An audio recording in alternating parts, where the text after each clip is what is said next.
Hi, I'm joined by Laird Landmann, who is the co-director of fixed income at TCW. Laird, very interesting times in the fixed income market right now. Lots of opportunity for people who are not Newport Beach based. My colleague John Gapper was writing in Thursday's paper about the cult of star managers. And how the value that star managers bring to an organisation might be, they might be exaggerating it in their own head. What's your view of the cult of stars, and how do you play things at TCW? Well, I think we've always taken the approach that while that's a very attractive narrative, that investors like to believe that they're investing with a star, with someone who has intuition or skills that go beyond what everyone else has. The truth is really process at the end of the day. A good investment process is what generates alpha for investors, and we've always tried to stick with that. And I think that when you have this intersection of personal vanity with a star and the notion of fiduciary responsibility, they don't go well together. And I think that really what investors need is teams of people who are doing a disciplined process to generate that alpha, and that there's redundancy, that they're not reliant on a star. They're reliant on really a firm that follows a good philosophy and process and has the empirical data, the empirical success to back that up. Now, of course, there's no guarantee either way. Star managers and process-driven firms have each got the interest rates wrong this year. We've seen another leg downwards. What's your view of where interest rates and yields go from here?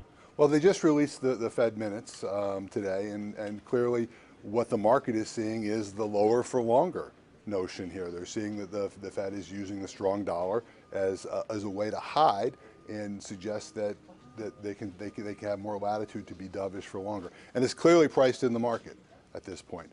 We take a much longer term view, and we have, with our process-based approach, we've been wrong this year.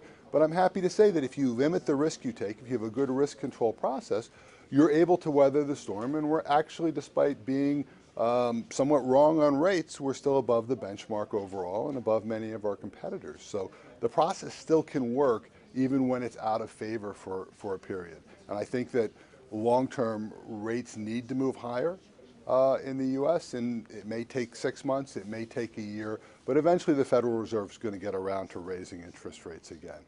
And what's the speed with which they do that? The speed's unknowable, and I think we would caution investors in general, don't listen to the Fed or don't listen to them too carefully, because they're talking their book like everybody else is talking their book.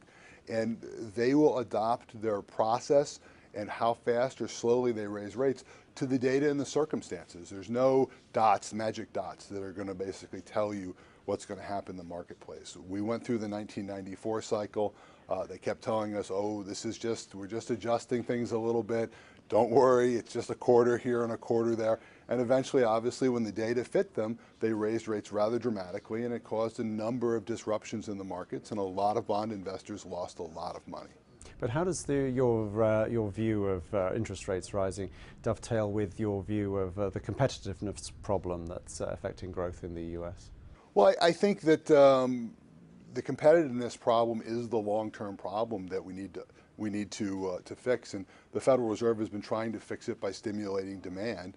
I guess if you're a hammer, everything looks like a nail, and if you're the Fed, every problem looks like monetary policy to you. But obviously these problems have to be solved most likely through other policy mechanisms over time to make us more competitive as a nation.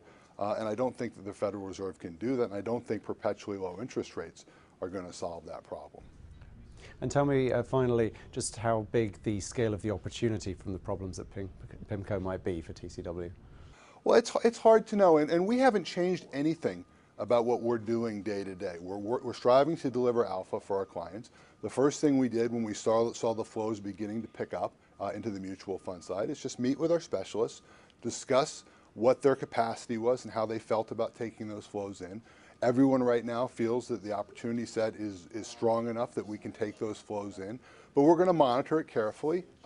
We can clearly take in, potentially tens of billions of dollars over this part of the cycle, but a lot of that really depends on how our peers do and how the folks in Newport Beach work to alleviate the concerns that are in the market. Laird, thanks very much. Thank you very much. This is Stephen Foley for the FT in New York.